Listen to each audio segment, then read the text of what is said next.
Cette vidéo comporte tous les commentaires d'études sur les versets disponibles dans la Bible d'études Esprit et Vie, dans la première épître de Jean, chapitre 5.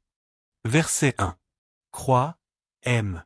La foi véritable s'exprime elle-même à travers la gratitude et l'amour que nous manifestons à l'égard du Père et de Jésus-Christ, son Fils.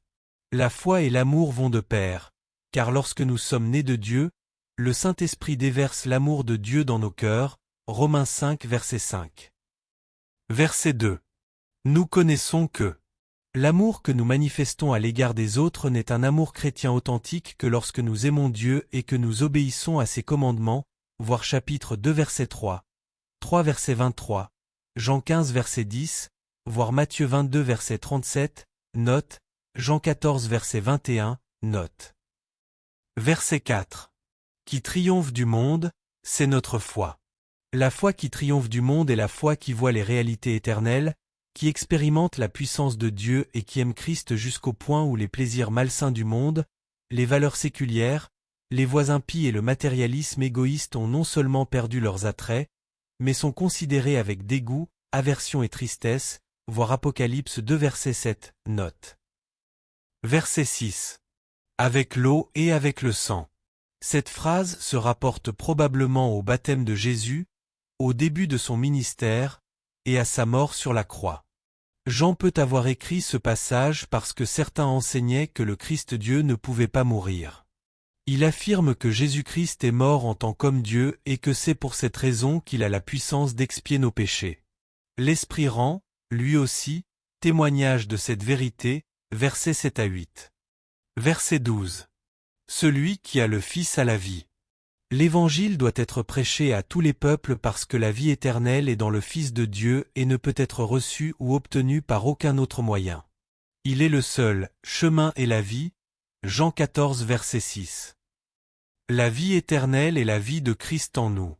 Nous l'avons dans la mesure où nous entretenons une relation vivante de foi avec lui, Jean 15 verset 4, voire Jean 17 verset 3, note, Colossiens 3 verset 4. Verset 13. Afin que vous sachiez que vous avez la vie éternelle. Jean exprime son intention en écrivant cette lettre, donner au peuple de Dieu une assurance du salut fondée sur les déclarations bibliques, voir l'article sur l'assurance du salut. Verset 14. Si nous demandons quelque chose selon sa volonté. Lorsque nous prions, nous devons nous soumettre à Dieu et prier pour que sa volonté s'accomplisse dans nos vies, Jean 14 verset 13. Dans bien des cas, nous connaissons la volonté de Dieu parce qu'elle nous est révélée dans l'Écriture. À d'autres moments, elle ne devient claire qu'après l'avoir recherchée avec un cœur sincère. Une fois que nous connaissons cette volonté concernant un point particulier, nous pouvons dès lors lui présenter notre requête avec confiance et foi. Lorsque nous faisons cela, nous savons qu'il nous écoute et que son dessein pour notre vie s'accomplira, voir chapitre 3 verset 22, note, voir l'article sur la prière efficace. Verset 16. Qu'il prie, et Dieu donnera la vie à ce frère. Jean se réfère à un type de prière conforme à la volonté de Dieu. Nous pouvons être sûrs qu'elle sera exaucée, voir versets 14 à 15. Nous voulons parler de la prière pour les croyants faibles en faveur desquels le peuple de Dieu doit intercéder afin qu'ils reçoivent en eux la vie et la grâce de Dieu. Ce type de prière est soumis aux conditions suivantes. Premièrement, la personne qui a besoin que l'on prie pour elle doit être un frère ou une sœur, c'est-à-dire un croyant qui a commis un péché involontairement ou par inadvertance et dont la faute n'implique pas une rébellion ouverte contre la volonté de Dieu, voir note suivante. Par conséquent, ils n'ont pas commis de péché au point de mourir spirituellement, Romains 8 verset 13, la vie spirituelle demeure en eux, bien qu'ils soient faibles spirituellement. Ils sont repentants et désirent être affranchis de tout ce qui déplaît à Dieu. Cependant, ils ont besoin d'aide pour vaincre la puissance de Satan et du péché. Deuxièmement, l'Église doit prier pour les personnes afin que Dieu leur donne la vie. La vie renvoie ici au rétablissement de la force spirituelle et de la grâce de Dieu, voir l'article sur la foi et la grâce, qui sont menacés par le péché, voir Romains 8 verset 6, 2 Corinthiens 3 verset 6, 1 Pierre 3 verset 7. Dieu promet d'exaucer une telle prière. Troisièmement, Pour d'anciens croyants qui ont commis un péché qui mène à la mort, c'est-à-dire à la mort spirituelle, l'Église ne peut pas prier avec l'assurance que Dieu accordera à nouveau la grâce et la vie à ces personnes.